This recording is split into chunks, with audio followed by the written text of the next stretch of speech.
Hello everyone, मैं अभिषेक आप सभी का न्यू के विद अभिषेक पर स्वागत करता हूं। आज से हम लोग इस चैनल पर एक सीरीज स्टार्ट कर रहे हैं जिसका नाम है learn concept just in 5 minute. इस सीरीज में हम लोग 5 मिनट की वीडियो में एक कॉन्सेप्ट सीखेंगे, फिर उस पर बेस्ड क्वेश्चंस करेंगे। मेरा टारगेट ये रहेगा कि सबसे पहले हम वे कॉन्सेप्ट करें जो यदि एग्जाम में आते हैं तो 80 से 90% बच्चा नहीं कर पाता है। उसके बाद फिर एक एक करके हम मैथ के सभी कॉन्सेप्ट इस सीरीज में कवर करेंगे। तो अगर आप ये वीडियोस देखेंगे तो मैं वादा करता हूँ कि यह आपके 5 मिनट का बेस्ट यूज होगा। 5 मिनट तो हम लोग ऐसे ही बर्बाद कर देते हैं, कभी रील स्क्रॉल करते हुए, तो कभी मेट्रो का वेट करते हुए, या फिर कभी कभी तो महिला मित्र के रिप्लाई का वेट करते हुए। तो आशा करते हैं कि आप इन वीडियोस को भी देखने के लिए 5 मिनट निकालेंगे जो आपके सिलेक्शन में हेल्प करेंगे। तो चलिए स्टार्ट करते हैं हमारा पहला कॉन्सेप्ट। तो आज की वीडियो में हम लोग मेंस्ट्रुएशन 2D का एक बहुत ही प्यारा कॉन्सेप्ट सीखने वाले हैं। आज के कॉन्सेप्ट में हमें एक स्क्वायर ABCD दिया हुआ है और उसके अंदर यह एक लीफ बनी हुई है और इस लीफ का एरिया हमसे पूछा गया है। तो कॉन्सेप्ट को समझने से पहले हमें समझना होगा कि यह फिगर बना कैसे। तो इस फिगर को बनाने के लिए एक स्क्वायर ABCD लिया गया है, फिर बिंदु A को केंद्र मानते हुए एक चाप DB लगाया गया है और ऐसे ही बिंदु C को केंद्र मानते हुए एक चाप DB लगाया गया है। फलस्वरूप बने इस लीफ का एरिया हमसे पूछा गया है। तो चलिए समझते हैं कि इस लीफ का एरिया कैसे निकलेगा। तो इसके लिए हम लोगों ने एक स्क्वायर ABCD खींच लिया है, फिर बिंदु A को केंद्र मानते हुए हम लोग एक चाप DB लगा देंगे, फिर हम इसका विकर्ण DB खींच देंगे। अब हम लोग क्या करेंगे, यदि हम सेक्टर ABD के एरिया में से यदि हम लोग राइट एंगल ABD का एरिया माइनस कर देंगे तो हमें इस हाफ लीफ का एरिया मिल जाएगा। फिर हम इस हाफ लीफ के एरिया को 2 से गुणा कर देंगे तो फिर हमें लीफ का एरिया मिल जाएगा। तो बस हमें इस कॉन्सेप्ट में यही करना है। तो इसे सॉल्व करने के लिए सबसे पहले तो हमें 2 फॉर्मूला पता होना चाहिए। सबसे पहले हम देखते हैं कि वो फॉर्मूला कौन से हैं। तो सबसे पहले तो हमें सेक्टर का एरिया पता होना चाहिए। तो सेक्टर के एरिया का फॉर्मूला होता है πr²/360 इंटू थीटा। और दूसरी चीज हमें पता होना चाहिए राइट एंगल ट्रायंगल का एरिया। तो राइट एंगल ट्रायंगल का एरिया होता है half into base into height. तो इन 2 फॉर्मूलाज का यूज करते हुए पहले हम हाफ लीफ का एरिया निकालते हैं। तो हाफ लीफ का एरिया क्या होगा, हाफ लीफ का एरिया होगा सेक्टर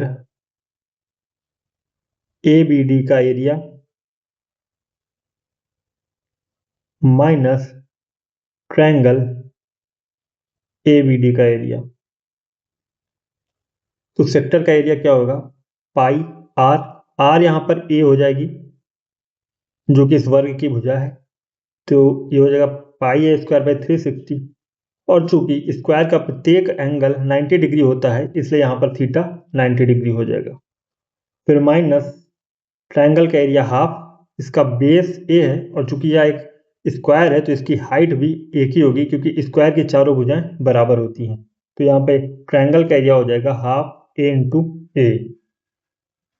तो ये क्या हो जाएगा, 90 से कट जाएगा 4 टाइम्स तो ये आ जाएगा πa²/4 माइनस a²/2।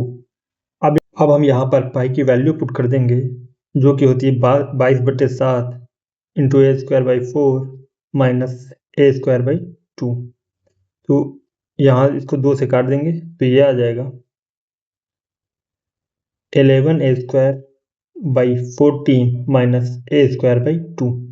अब जब एलसीएम लेके हम इसको सॉल्व करेंगे तो ये आ जाएगा हमारा 4a²/14।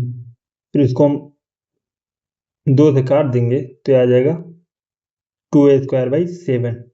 बट ये जो है ना अभी हाफ लीफ का एरिया निकला है। अब हम इसे 2 से गुणा करेंगे तब हमें लीफ का एरिया मिल जाएगा। तो लीफ का एरिया बराबर 2 into 2a²/7 is equal to 4a²/7। तो ये आ गया हमारा लीफ का एरिया जो हमें निकालना था। तो हमें इस रिजल्ट को याद कर लेना है, एग्जाम में डायरेक्ट स्क्वायर की साइड देके आपसे लीफ का एरिया पूछा जाता है। तो चलिए अब इस पर बेस्ड एक क्वेश्चन कर लेते हैं। तो देखते हैं क्वेश्चन क्या कह रहा है। क्वेश्चन बोल रहा है a square has a diagonal of 14 centimetre, find the area of the shaded region. तो इस क्वेश्चन को करने के लिए हमें स्क्वायर के डायगोनल का फॉर्मूला पता होना चाहिए। तो स्क्वायर के डायगोनल का फॉर्मूला होता है